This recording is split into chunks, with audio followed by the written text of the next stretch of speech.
Magandang hapon po sa inyo.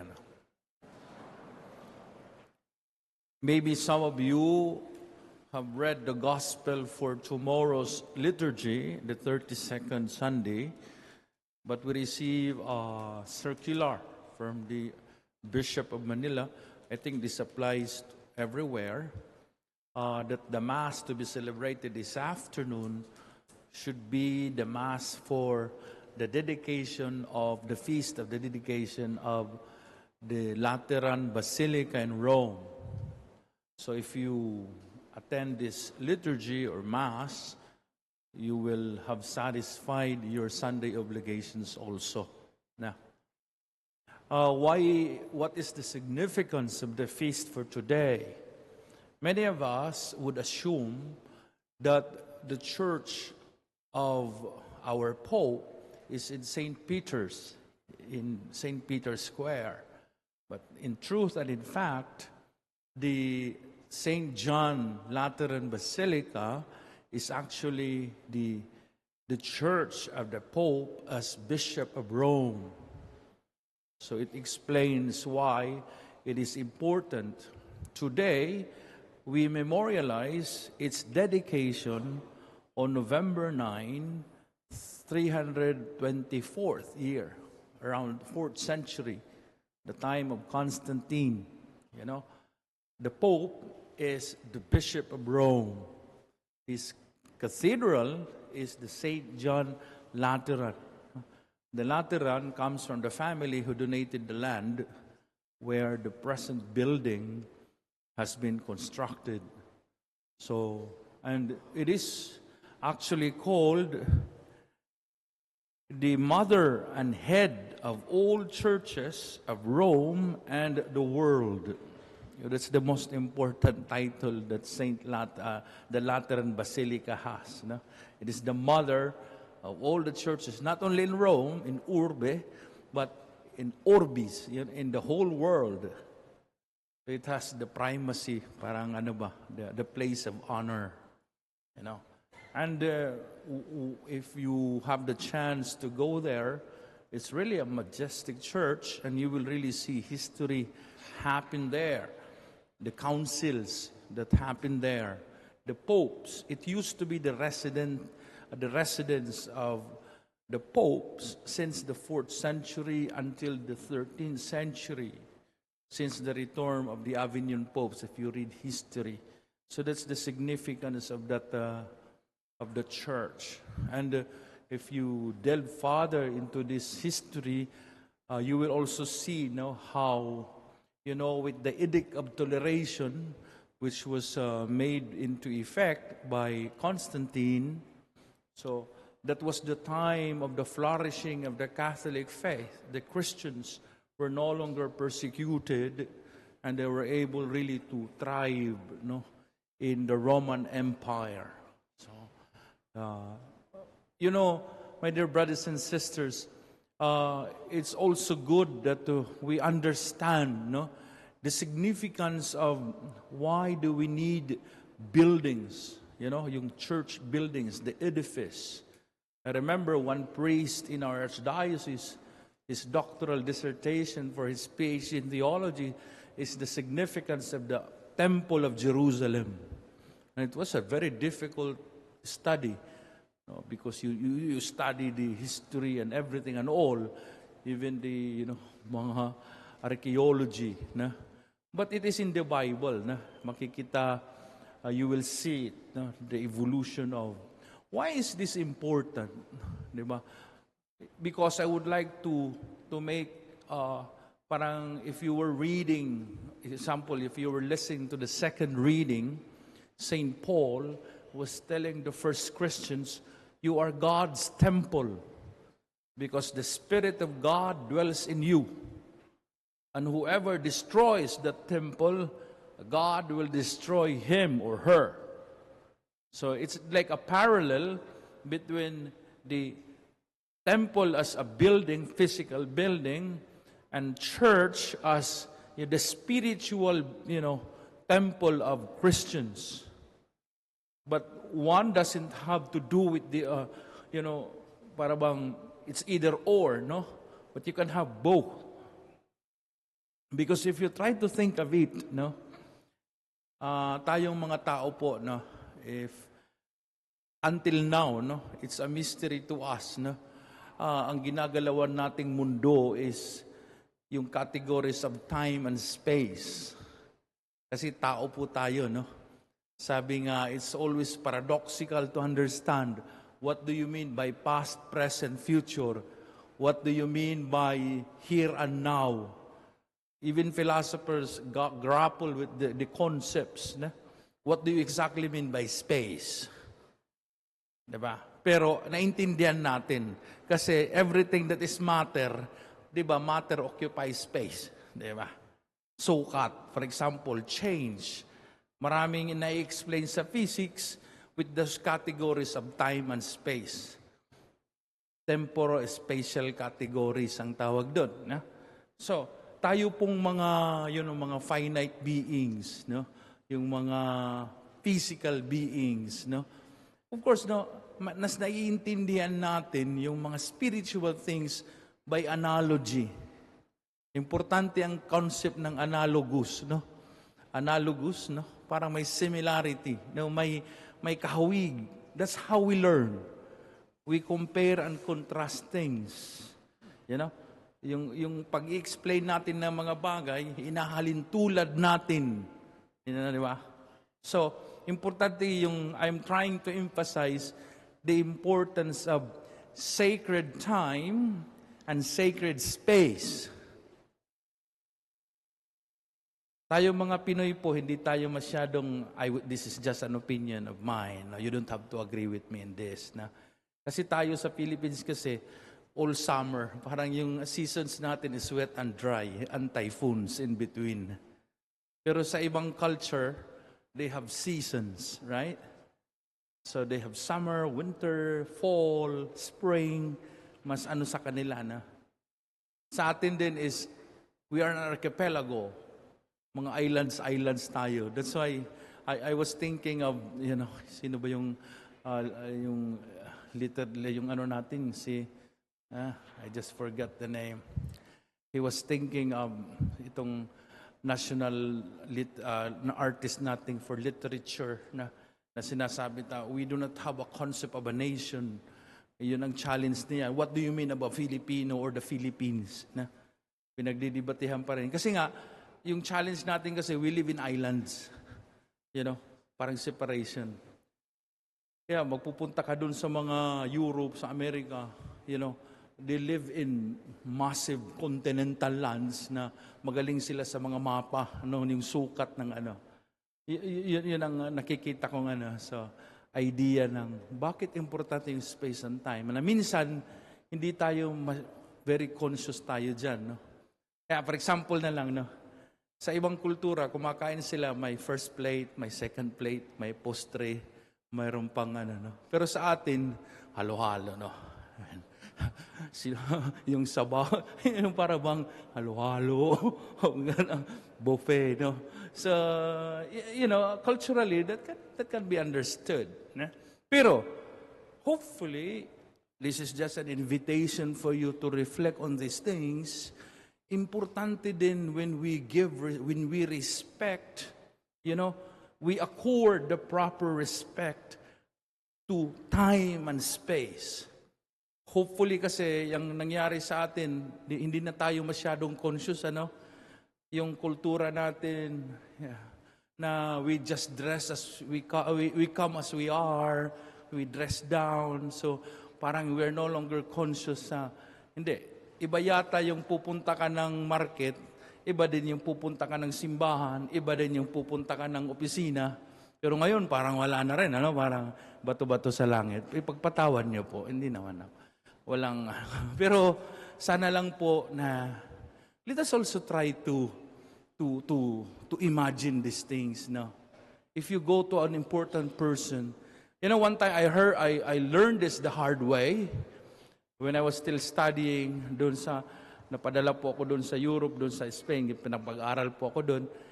One time, naka-t-shirt ka lang, galing ako nag-jogging, and then, pagka-Sunday kasi, Lord's Day.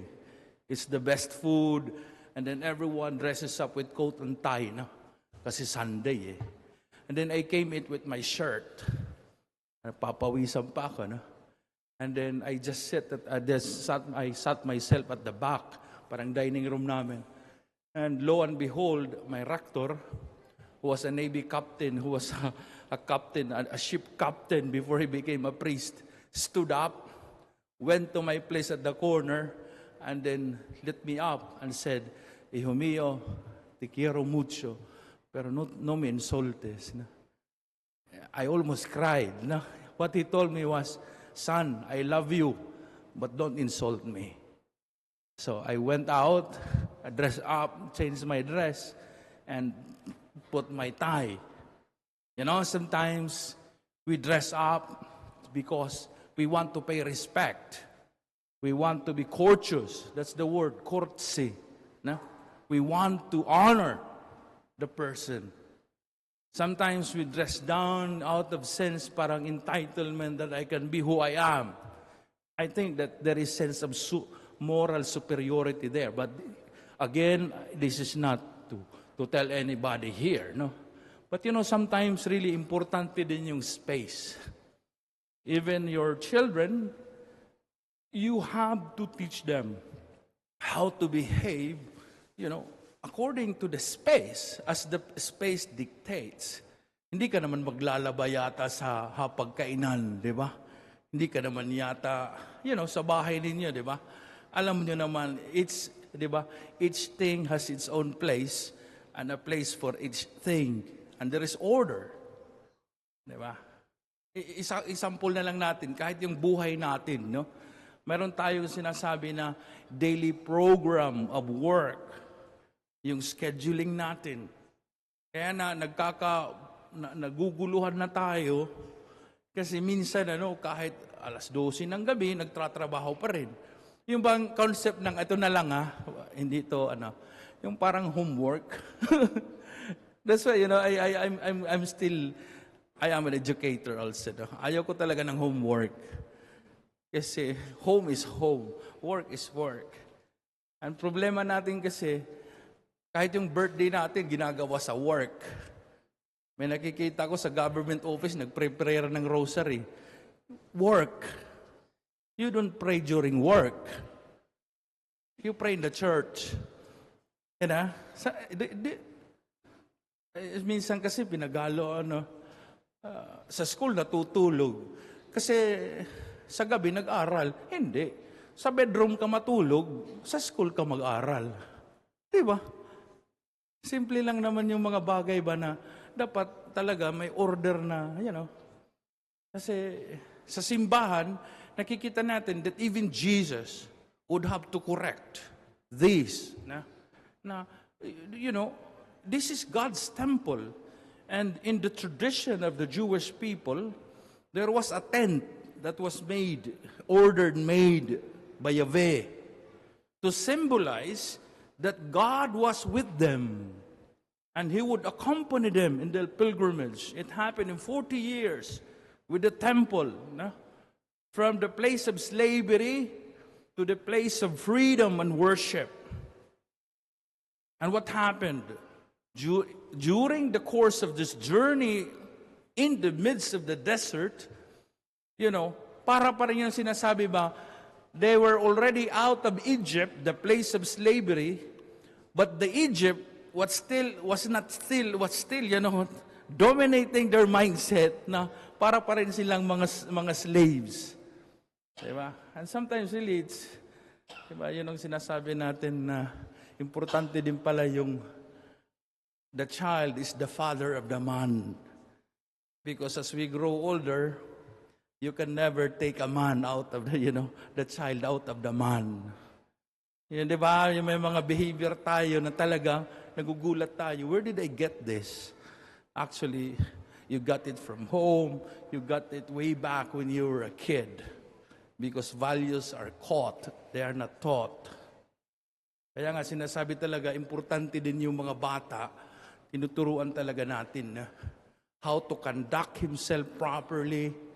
Makikita mo talaga the way they talk, the way they face people, the the way they behave and conduct themselves, you can tell what kind of parents this kid had. Hello? Okay lang. Sana huwag kayo magalit na. Ganon talaga ang sermon parang ayaw na natin ng sermon, parang sinanay. Di ba? But importante din gawin minsan, because again, repetitio magister, repetition is the mother of teaching. So, yung feast natin ngayon, kaya nga pinili dito ang Temple of Jerusalem, no? It was a place, Jesus would spend time in the synagogue sharing the scriptures. It was a kind of a center of the community. Parang set up natin sa mga uuwi ka sa probinsya ninyo, no? Makikita talaga ninyo yan, simbahan, plaza, munisipyo, parang nasa center palagi yung parokya. Because it was designed by the missionaries, that the community gathered together, at the center, parocus is pagus, means,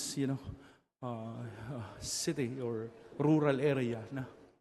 Anyway, now, importante siya kasi it symbolizes, the unity and the parang universality of our faith. Di ba ang tawag sa atin is Roman Catholics?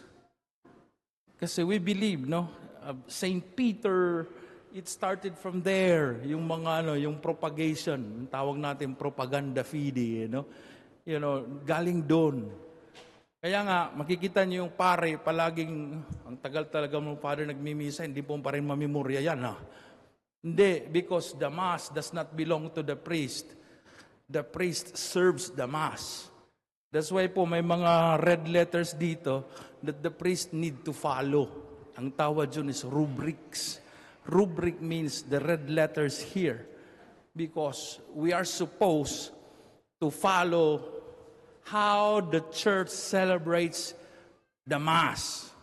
Hindi po tayo ang gumagawa ng misa. Hindi. Sumusunod po tayo sa liturgy, which is the official public worship of the church. Kaya nga po, minsan, bakit sasabihin ng pare, luhod po tayo? Kasi nakalagay dito po is lumuhod. Alam naman ang pare gumanon. Di ba? You follow as instructed. Sometimes talaga, mahihirapan tayo. Yun nga, kasi yung sinasabi nila, laki sa laya.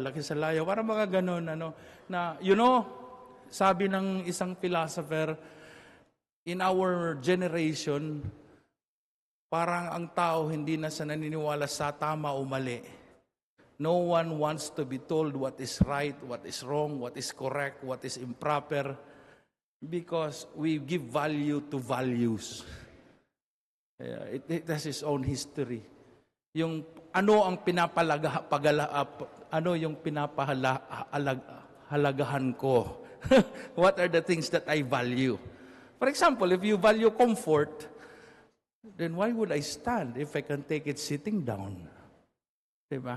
Father, pareha ba yung pupunta ko ng simbahan at saka magsimba sa TV? Sagutin mo.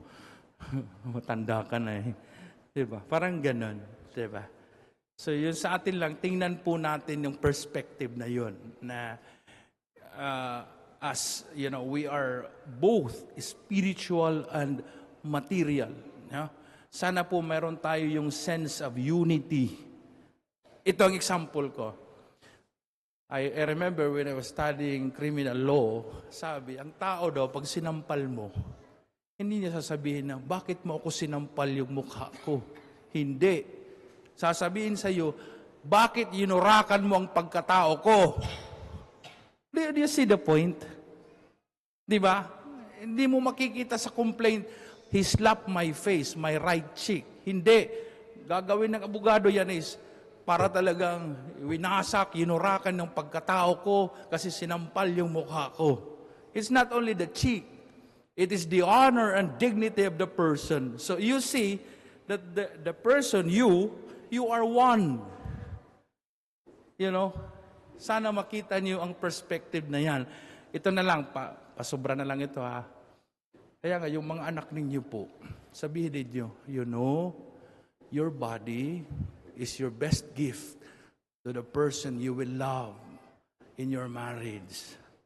So keep it. Do not share it with just everybody. Because your body is you. Diba? Kayong mga lalaki din, do not touch those bodies which are not supposed to be for you. Ganun lang nan talaga eh.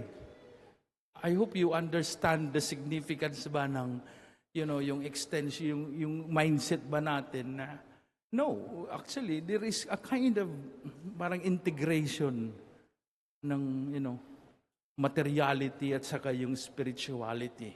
Diba? So, pag inisip natin yon, sana makikita natin the anger of Jesus, which I believe it was righteous. It was just proper for him to get angry. Nagkasala po ba si Jesus kasi nagalit siya? Hindi po. Kasi anger is a passion that you suffer. Sabi pa nga, di ba?